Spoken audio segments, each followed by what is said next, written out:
Kristo. Naomba sasa tusikilize wasifu wa marehemu baba yetu Ananias Lugira unaosomwa na mjukuu wake. Yesu Kristo. Wasifu wa baba marehemu Ananias Lugira. Heri wenye moyo safi, maana hao watamwona Mungu. Mathayo Takatifu sura ya 5 mstari wa 8. Inatamani machoni pa Bwana mauti ya wacha Mungu wake. Zaburi ya 116 mstari wa 15. Hakika Mungu ni mwema na tumeona wema wake tunapoadhimisha leo miaka 88 ya baba yetu Ananias Lugira. Yeye aliyemleta duniani ndiye aliyetupa nafasi ya kuwa baraka katikati yetu. Kifo chake kina thamani mbele ya Mungu wetu na fahari kwetu sisi. Ameandika historia yake tangu kuzaliwa kwake, amempatia imani na ujuzi wa namna mbalimbali, akamtunuku familia bora na pia hakumnyima fursa ya kuwa baraka katikati yetu. Leo hii tunapata nafasi ya kupiga mbiu ya safari ya maisha yake. Kuzaliwa. Baba Ananias Lugira amezaliwa tarehe 25 Januari mwaka 1938 katika kijiji cha Sofi Majiji, wilayani Malinyi Ulanga, mkoa wa Morogoro, kwa baba Lugira na mama Anastasia Lugira katika ukoo wa Kitiwili. Ni mtoto wa 5 kati ya watoto 16 wa mzee Lugira. Baba Ananias ni wa jamii ya Wandwewe ambao asili yake ni mpakani mwa Songea na Liwale. Maisha ya kiroho. Baada ya kuletwa duniani kupitia wazazi wake, baba alipokea zawadi ya imani na kupokea sakramenti zote za awali za Ukristo, yaani sakramenti ya ubatizo, Ekaristi Takatifu na kipaimara katika parokia ya Sofi iliyoko jimboni Mahenge. Mbegu hii ya imani ilikuwa na kumea na kuzaa matunda yaliyojidhihirisha wazi. Baba yetu alikuwa hai katika maisha yake ya kiimani na kutumikia kanisa ipasavyo kwa kadri ya nafasi yake, na alijitoa katika utume ndani ya kanisa.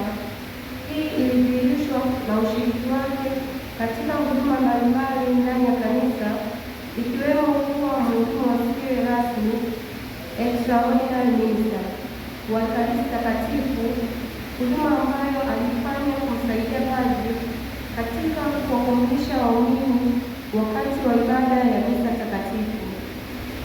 Pia ameshika nafasi mbalimbali za uongozi ndani ya kanisa kama vile mwenyekiti wa Jumuiya ya Mtakatifu wa Ruangwa, mwenyekiti wa kanda ya Mtakatifu Gregori Mkuu, na pia mtunza hazina wa jumuiya hiyo, na hadi mauti inamkuta alikuwa ni mtunza hazina wa UWAKA Jumuiya ya Mtakatifu Kaloluanga.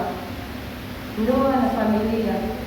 Baba alifunga ndoa na mama yetu Agnes Matias Mandimu ambaye kwa sasa ni marehemu katika parokia ya Moyo Mtakatifu wa Yesu Manzese, na kujaliwa watoto 6 na mtoto mmoja amekwisha fariki na wajukuu 12 na vitukuu 5.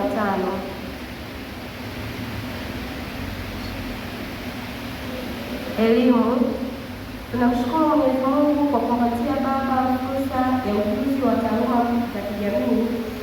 Baba amepata elimu ya msingi hadi darasa la 4 katika shule ya msingi Sofi Majiji mwaka 1951 hadi mwaka 1955. Kisha akaendelea na shule ya kati middle school ya Sofi Ulanga, Morogoro kuanzia mwaka 1956 hadi mwaka 1959 na kutunukiwa cheti cha middle school Ulanga. Baadaye alijiendeleza na mafunzo ya useremala katika chuo cha Mtakatifu Yosefu kilichopo Ifakara, Kilombero, mkoani Morogoro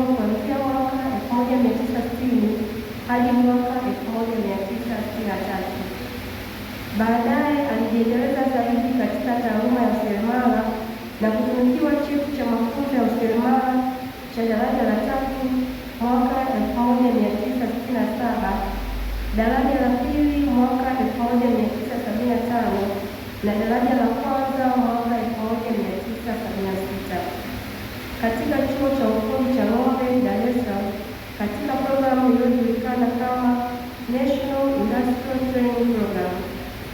Baba pia alifanikiwa kushiriki programu maalum ya elimu ya sekondari iliyojulikana kama University Workers Secondary Education kuanzia mwaka 1979 hadi mwaka 1982. Baba amefanikiwa kufaulu fani zifuatazo wakati wote wa safari yake kitaaluma: carpentry, joinery, ujenzi na uchoraji. Pia amefanikiwa kufanya mafunzo ya ufundi wa umeme, uwashi, bomba na rangi. Kazi na ajira. Baba yetu alifika mjini Dar es Salaam tarehe 20 mwezi Januari mwaka 1964 na kupata ajira katika makampuni mbalimbali hapa Dar es Salaam kati ya mwaka 1964 hadi mwaka 1965. Kuanzia mwezi Oktoba 1965 hadi mwezi Juni mwaka 1996 aliajiriwa katika chuo kikuu cha Dar es Salaam. Baba alijulikana na kufanya kazi kwa unadhifu na ubora wa hali ya juu. Kuna wakati alikataa kufanya kazi aliyoomba kuifanya kwa viwango vya chini. Tarehe 30 Juni 1996 alistaafu rasmi utumishi wa umma. Aliendelea kufanya kazi yake za kujitegemea hadi kifo kilipomkuta saa 9 kamili usiku kuamkia tarehe 12 Aprili 2026. Ugonjwa na kifo. Baba yetu alikuwa mzima wa afya hadi Jumamosi ya tarehe 11 Aprili mwaka 2026, ukiachana na changamoto kidogo katika mwili wake, lakini jioni Jumamosi tarehe 11 alionyesha kulalamika maumivu ya tumbo. Alipelekwa hospitali na kurejea nyumbani bila kuonyesha mahangaiko makubwa. Mnamo majira saa 9 usiku wa kuamkia Jumapili ya huruma ya Mungu tarehe 12 Aprili mwaka 2026, mtoto wake wa kiume ambaye alikuwa naye usiku huo aligundua kuwa baba amekwisha kupoteza maisha. Siku moja kabla ya kifo, aliomba katika sakramenti ya mpango wa wagonjwa, huduma aliyopatiwa na paroko wake wa parokia Mwenyezi Anuarite Makuguni. Shukrani. Tunamshukuru Mwenyezi Mungu kwa kujalia umri wa miaka 88 na kumpatia imani pamoja na kuimarisha imani hiyo. Tunaomba amjalie pumziko la milele mbinguni. Pili, tunamshukuru Baba Askofu Mkuu wa Jimbo Kuu la Dar es Salaam, Mhashamu Sana Julius Thaddaeus Ruwa'ichi na uongozi wote wa kanisa. Tatu, tunashukuru matabibu wote na waliofika na matibabu yake. Kwa namna pekee tunamshukuru Daktari Aziza Kindamba aliyekuwa akimhudumia kwa karibu hadi siku ya kifo chake. Nne, tunawashukuru Baba Padri Paroko Moses Omoni, waamini wote, wasaidizi wote, majirani, jumuiya Mtakatifu wa Lolwanga, ndugu, jamaa na marafiki waliofika na kufariji wakati wote wa msiba huu. Tunaomba Mungu awabariki.